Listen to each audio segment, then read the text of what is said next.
2. We're back. Episode 4, 5 Topics of Life. I hope you've had a wonderful week, and thank you, first of all, to every person that has helped us with 5 Topics of Life. We were getting that many topics sent via social media and by contacting us direct. If you want to get a hold of Sparty, or I'm going to say hello to him in a minute, but a couple of his topics last week have gone gangbusters. At Sparty Talkback or at Richie, please, 5 Topics of Life. Look, there was one last week we spoke about the public handholders. Well, it has just gone absolutely gangbusters. The one that I know, and I can exclusively reveal as I say hello to you, Sparty. Morning, Richie. How are you? On Thursday, Yes. at the Australian EGM of Bunnings Australia, Yes. they discussed having a bar. Wow. And even opening late Friday night and having a disco area in Bunnings. Who brought that forward? Barry Bunning or his brother Brett Bunning? Now, I can tell you that a prominent person listens to our 5 Topics of Life is a consultant. Wow. It's one of the great jobs in the world. I'd love to come back as a consultant. No responsibility, no care taken. Just if it's a success, it's yours. If it's a good idea, tick. If it's a bad idea, we'll try another good idea. How's the week been for Sparty? Super. Had a great week. I just getting back to last week's topic.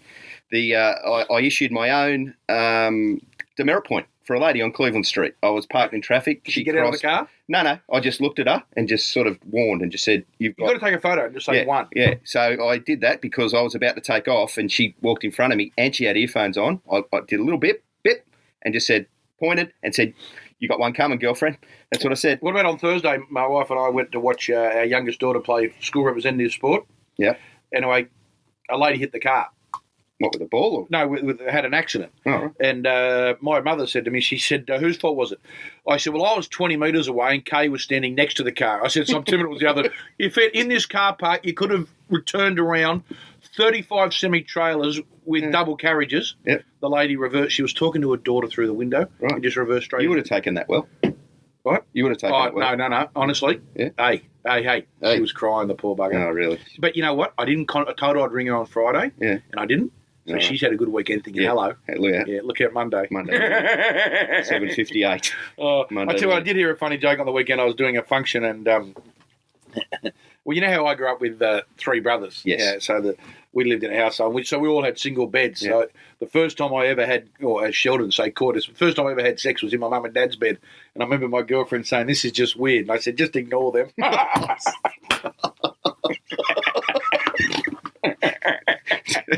Jesus. Yeah, let's get started on that note. Let's get through to topic number 1 for this week, punters. I hope you're enjoying the show so far because it's just ridiculous. This came up the other day.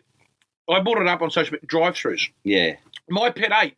It doesn't say at McDonald's or Kentucky or Red Roost. It doesn't say drive up to the window, put your order in, pay, then go and sit in a waiting bay to get food. What it says is drive-through. You drive, you pick up your food, and you keep going. I now ask, how long's it going to be? They say a minute. I say, well, listen, I want 1 minute, otherwise I want double money, I'm going. It is my greatest pet 8. A drive-through is supposed to be a drive-through. So I agree with you. So just let me put it in context. So what about if you're at the window and they say, excuse me, can you wait in the waiting bay? I don't. What do? I stay at the window. Righto. And then just what? I stay there until I get my food. Until you get your food. And the people behind can wait till they get their food. Right. It's what you do in places. You stay where you order. Because like most people, I do what I'm asked. But I'll tell you what I don't like is if they say you're getting, for example, you're going light and you only get a medium Big Mac meal, 6 nuggets and a cheeseburger, right? Say that. I like cheeseburgers without the cheese. Yeah? I think that's called a junior burger. It's just called a hamburger. But what about, I'm totally anti it if they give you part of it. So they just say, right, well, I'll give you the Big Mac and the drink, and then they bring out the chips and the cheeseburger. That's not on because I like putting chips on my cheeseburger.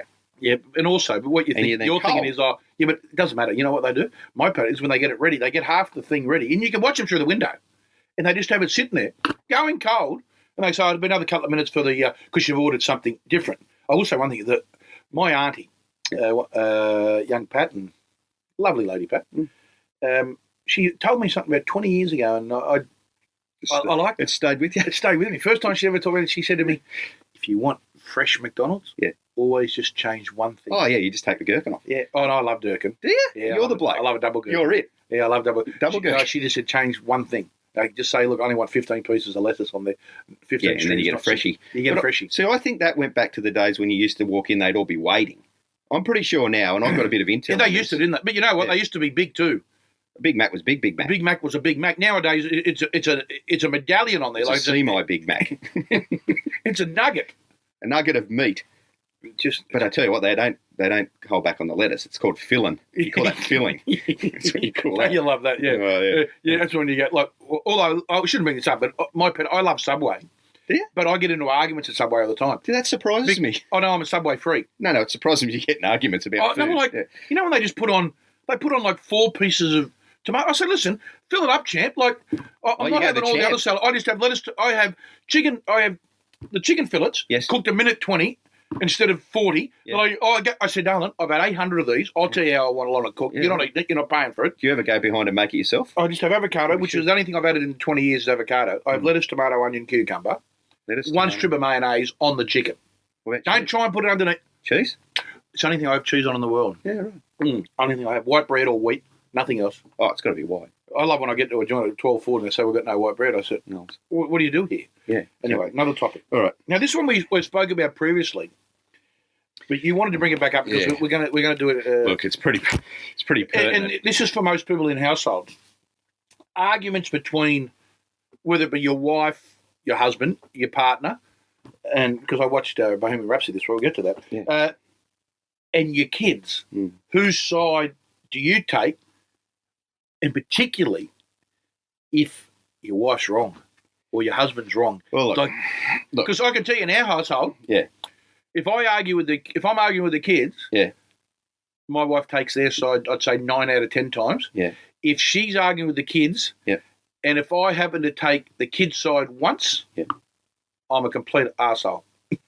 I think that's a fair representation of most houses, because certainly in mine, and especially at the moment, there's just a little bit of ice in the wind of the last couple of weeks, and so there's been a few blues, and it's really, really difficult if you're sort of there sitting trying to mind your own business. You try not to get involved because why would you? But you know that the topic that they're talking about at 135, like I used to try and just quietly leave the room, but 135 kilos, it's hard. It's hard, isn't it? Yeah. So you're just trying to be quiet, but then you can't help yourself because you're thinking. So in my house, they're basically 3 grown adults, the kids, and you've got 2 nearly grown adults, I suppose. So they've formed their own opinions. You've brought them up to be strong. Particularly the eldest one. Oh yeah. She's fiery. Oh, isn't she? I don't know where she gets that from. Well, like when she gets on she gets on the bus in the morning. She only catches the bus occasionally. She gets on the bus, and kids from other schools, they put their bags on the seat. Oh, gee, that'd be good. Yeah. And she'll get on the bus, and there'll be other kids already standing up because they don't want to. And just goes along and says, "Move the bags," and they don't. And she just walks along and grabs the bags and throws them on the ground. Her doing that. And says to the other people, "Sit down, sit down," and just. Mate, imagine if there was Brookie, an old my youngest one says, you should see what the little kids that are on the bus already, when they see Jess at the bus stop getting on, she said they all smile because they say, we're going to sit down in a minute because Jess gets on. Imagine that. I love that she stands up for herself. And geez, imagine if there was an older person standing up and a kid sitting down. She just... she's a social warrior. That's what I'm prepared to call her. I blew with her a lot, but geez, she's a star. So it's a difficult one, but I once sided with the kids and only did it once. Yeah. And I've never done it again because, I value... I send them text messages saying, I love you and I agree with you, but you understand. That's good. What about when it's good when you're in the living room and they're in the bedroom after a blow-up and you just send a little text message? Although when Jess goes... Ask Dad, Mum. He knows I'm in the right. I say, hey, look out. Switzerland here, Jim. Yeah. It's about the only time you ever go, is there anything to do around the house? I better go outside. Yeah, no. So just if you're terrified of, what do you think I am? Yeah, exactly. Yeah. No, so do it. It's the type of thing I only ever do once. I'll put it that way. Exactly right. Now listen, this next one. My daughter. Your daughter gave you this topic. Yeah, well, for some time, I've had a bit of a problem with adults who ride scooters. I think it's weird. And what I'm talking about, I'm not talking about motor scooters. I'm talking about those little, the razor ones. And you see it a lot. Are they the ones that menu log and those? I don't know. I've never seen it. But not the motorised ones, just the little push ones. And you see it a lot in town. What? Yeah, like a kid's scooter. A scooter. Yeah. So you see adult men, mostly men, dressed in suits, riding their scooters, presumably from their one-bedder in Darlinghurst to their office in York Street. Oh, really? Yeah, and they don't wear a helmet either, I might add. Anyway, I've had this topic on for ages, because then I see these things, I write them down. And then it was one of those proud parenting moments. On Thursday morning, I'm at work, I'm toiling away, and I get this text message from my oldest daughter. And she just said words to the effect of, Dad, got a topic for 5 topics. Grown men who ride scooters. No matter how good you think you are, you look like a knob. And I just sent back and said, there's no doubt you're my daughter. Very proud day. Let's go out you're at the tonight. presentation night. It was just like, you've won something. It was so funny. But how many people did you ring or text and say, listen, this is my I sent it to you, I think. And I had a smile on my face. I sent it to Griff, and I sent it to that dickhead in Melbourne, Kel, my other brother, the one we don't talk about. He's a special one. He's had to leave New South Wales. That's another topic altogether. It was one of those moments. So I reckon I could 99.9% say I don't know an adult who rides a scooter. You got anyone in your target that could possibly ride a scooter that you know, like a friend or an associate? I reckon. Let me just say this. Your biggest fan. Leon, listen to me. Just look at this. I refuse to answer in regard. I take the fifth and that. I reckon it'd be a chance. Mm-hmm. Your biggest fan, G War. You know what? He would. He's a male scooter rider, G War. And he'd have bull bars on the front. Oh, yeah. And he would wear a helmet, and he'd wear those wraparound sunnies. I've got a sneaking feeling my oldest brother does. Really? I don't know if he does. Is this at the university lecture? No. That's my youngest brother. Sorry, he'd get one around the campus. He's my tallest brother, but he's been in America 22 years. Wouldn't he ride one around the campus? Around Stanford? You reckon? I don't know. No, my oldest brother lives not far from where he teaches.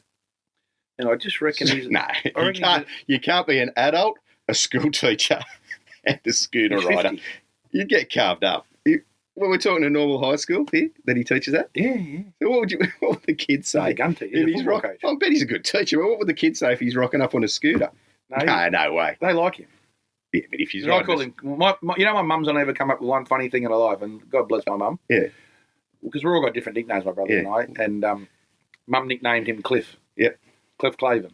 Yeah. Out of Cheers. Oh, right. Yeah, if you ask him what the capital of Hullabah is, it doesn't exist. He'll convince you what the capital is, what the population is, right, what language they speak, and where it is.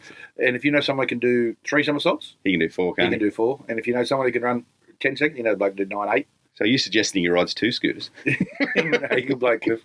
Good bloke. Yeah, no, I don't know anyone except Greg War. And if you're out there, Greg War, thanks for your support. Great, mate. Rightio. Now, this is the one topic you want to talk about. Oh, mate. I don't know if I'm with you here. No. You're talking about restaurants that allow that bring out food on timber. Yeah. It's funky town, man. All right, that's what it is. Town. Right. And it happens a lot in pubs, and some of the pubs that we frequent actually do it. Yeah. Well, see, I go to the Korean barbecue, and they bring it out on that, that hot. But that's a platter. That's different. It's not a platter. The hot little hot number. Yeah, but it's not you wouldn't call that a platter. I wouldn't call it a platter. It's just like a hot plate. Yeah, but they've cut all the... Is this when it's multi-people there? No, just me. For you. Oh, right. It's like the joint at the Gold Coast too. The old-fashioned hot pot. Yeah, it's only, say, 30 centimetres by... Yeah, no, that's different. 20. Man. That's a little hot plate. But that's to keep it hot. Yes. No, I'm talking about when you get a hamburger and chips. Yeah, and you're at the pub. You're talking about the pub that we frequent, yeah, and they do it there. And they bring it out on a. Well, I'm going to say it's a piece of bark. Yeah, but with a handle. With a handle. Like, what's wrong with a plate? You're not a fan? I'm not a fan. Remember when you... It's flash. One of the biggest reasons I only eat Zupa Dupas. At least, I will say one thing, at least the joint that we eat at, it's a fair dinkum meal. Oh, no, I've been at joints that serve it on flash timber, but fair dinkum... But there's like postcodes between the ingredients. You've got 4 corners of the globe. It's not a meal. No, it's not a meal, but... I'm happy with the food. Don't get me wrong. So what's the biggest thing you're dirty on it? The main reason I eat Zupa Dupas is because there's not a little piece of timber stick in the ice block. Remember when you used to eat the paddle pop and you get through and you take the bite and you'd accidentally get a bit of the... Never. Of the stick? Yeah, never. Because it used to always have giveaways on the paddle pops. Oh, you'd be wanting to keep them, wouldn't you? So I never... No, mate, look, what was your favourite... I'm going to be controversial here. I'm a banana. It no longer exists. Mine was vanilla. Remember in the blue wrapper? Yeah. Yeah, they don't make it anymore. I love banana. Yeah, banana goes all right, but there's the hybrid, the one where they've sort of... I think they get all the offcuts and they just mix it all together. I don't understand that. And then there's the rainbow one. Yeah, but that's what I'm talking about, the hybrid, yeah. Yeah, but just... It's like double dipping. Yeah, why do you shove your whole mouth in there? No. Just choose one. And don't try and mix them. But it's how the crab stick eventuated. So the crab stick started because of all offcuts. And that's what they've done with the You know what my daughters have started doing at home? They've started to do their own cold rock. I don't know what that means. Well, there's an ice cream shop called Cold Rock. Oh, yes, yeah. Which is the greatest rob of all time. Yeah, you pay Rob about of all time. $12 for a small cone. Oh, it's honestly embarrassing. It's I'd rather have 800 on a horse than pay $12. Pretty sure they're not going to be the sponsor we're looking for. Then. Oh, mate, you get 4 little gummy bears, and it's $1.20 per side. Yeah. So what, they're making their own? But $7, and then you get the cheapest one's like $9.40. If you get $8.20 if you get one side, you get about 6 gummy bears. What are the gummy bears? Are they in the ice cream? Yeah, they mix them into it. That's what the Cold Rock is. Then they get the ice cream, then they mix. So what? They go to Coles, buy a pack of no-name gummy bears. Yeah, and put the ice cream. Brookie just mixes it all up. She does a great job. Well, I reckon that's better. Do you eat those? What? With a spoon? Yeah. I love the gummy bears. I love gummy bears. Yeah. They put those sour stuff in, which is. Oh, no. I'd rather have gunshot. You know what I forgot to do at the start of the show, which I now always do? What do I put on my computer? Yeah. Always put my clock up on the computer. Yeah, I know. Yeah, it's all right. We're going all right. You've got about 3 minutes. Yeah. Yeah? Yeah. I always put my clock up there. Yeah, no, you do. You normally do. You're very officious. A lot of things in life don't bother you, but time and anything to do with driving, which we're going to do. That's what we need to talk. We're going to do a whole special on all the amount of feedback we've had from people, just stuff on the road. God, people can get annoyed, can't they? Well, you can get annoyed, particularly living in Sydney, because it's just so bloody busy. It's an absolute disgrace. Anyway, so mate, just give me my hamburger on a plate. Give me a steak sandwich on a plate. I don't want it on a piece of timber. And I don't get me started on the cup of tea I got the other day. They brought it out in a little saucepan. It was ridiculous. A little handle. I had to try and pour it in. I couldn't do it. I put it everywhere. Oh, geez, I go to the one coffee shop all the time now. My pet hate is when I go to a coffee shop and I ask for a hot coffee. Hot. And they bring it out. It's like a milkshake. And then they say, is that okay? I said, no, if it was okay, I wouldn't have finished it while you were still putting it down on my table. So what, you finish it and then ask for another hot one? Well, no. A couple of times I said, that's not good enough. No. I go to the one joint, the bloke just makes it hot. It takes me 12 minutes to drink, and I love doing it. It takes me 12, 13 minutes to drink, which I love. Hot. I don't want to drink it in 1 second. No, of course you don't.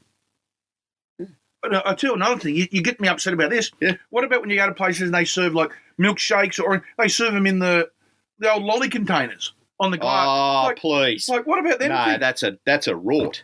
Because one, and then half of it's small ice. are they? Yeah, half of it's ice. Yeah, 100%. So basically you're getting 2 mouthfuls. That's it.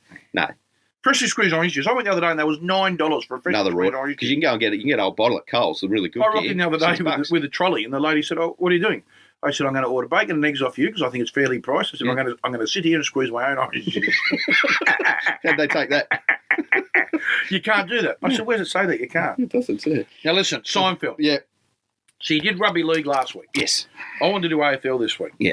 Now, I've taken you a couple of AFL games. Yeah, I hadn't been until last year. It's quite an experience. And they're all different types of umpires. They are. That was what You've got fascinated me. the main umpires in the centre of the field. Yeah. A lot of the boundary riders, and you love them. They're my favourites. Pants are directly pulled up. And socks. And when they got to do the backward run from the post. They don't run forward. You'd love that. I didn't care much about the game. I've got to be honest. Or the goal umpires. Yeah. When they get the flags out. Yeah, and when they get their scorecard out of their back pocket and they write their own score, then they go to the centre of the field after each quarter and compare their scores. Mate, there's TV broadcast. Everyone knows the score. Everyone knows the score. And it's a big screen right in the middle of the ground. Everyone knows it. And they still, you know what? That is from history gone past. It is. And they've still got to wave each end. Yeah. Mate, throw that. The AFL's got to get serious. You don't need. You don't need the flag. I'm against wavers. you. I love tradition. I did, and once I understood what it was about. You don't need to wave. See, if the bloke scores at the southern end, you don't need the bloke waving his flag. Because I just said to you, that was used to be because people couldn't see the other end. Yeah. Oh, right, it's a goal. I didn't want to feel like an idiot, and I said to you after about 20 minutes, look, I can't hold out now. These blokes and their flags. What's going on there? Now, my favourite are what are the ones that are just near? What did you call boundary riders. The boundary riders. They were my favourite because they're so officious. They just love it. I don't know what they do during the week. Are they full time? Yeah. That's their real job. You have to see, if you go down to Melbourne on that and drive out near the airport, there's a couple of fields out there, you'll see blokes running back. That's them. And they'd wear full gear. They'd wear full gear at practice. 100%. If you're walking along the Yarra, you see blokes going backwards, that's them. And jogging with the knees up high, socks pulled right up, pants tucked in, shirt tucked, the shirt perfectly ironed and immaculate. Yeah, that's them. Yeah, right. That's them. You'll often see them around the G. Anyway, I love that. That was I love going to the AFL with you. It's good fun. Apart from when you said to me, go into the male toilet and yell out ball. I didn't know what that meant. Ball! I did fairly quickly. Yeah, so anyway. When they get tackled. If I had to pick someone to be a boundary rider, I would go with Father Curtis, who was the father who sought counsel or gave counsel to Elaine. He was just an open book, very officious, but open-minded. Yeah, you know what? I thought about it. I'm going Farkas. Which one? The head of sales at the Bras. You know, when George went to two loops in the back. And he nearly had the job, didn't he? And then the boss... And he felt that, I just reckon Farkas would be so efficient. He wouldn't require a video umpire to see if the ball touched the post. Farkas would be right on it. And he'd just back himself, wouldn't he? He'd just back himself and go bang, go. He wouldn't have to see if the bloke kicked it or he's hit his knee or above his knee. Farkas would be right on the ball. Okay, I'm with you. I just want one little piece before we sign off. I want to know whether that Farkas is related to Sid Farkas from Del Boca Vista. Who gave the upside down pen to Jerry. Because there's two by Farkas. Farkas to the power of two. No, that was Ed Klumpus. No, there's a Farkas down there. There's a Sid Farkas. Yeah, that's Sid Farkas because Sid Farkas that's the same Sid Farkas because he then dates Estelle Costanza. That's right. Yeah. Am I mixed up? It's the same bloke Farkas. You're thinking of Ed Klumpus. Who gave him the upside down. I got my Klumpus and my Farkas mixed up. Yeah, you got the Ed Farkas. Fair enough. Fuck I hope you enjoyed it. That's episode 4. Don't forget, at Richie Please, that's PLZ, at Sparty Talkback, or you can hit the home page at 5, that's number 5, Topics of Life. Until next week, I don't know. See ya. Get through it.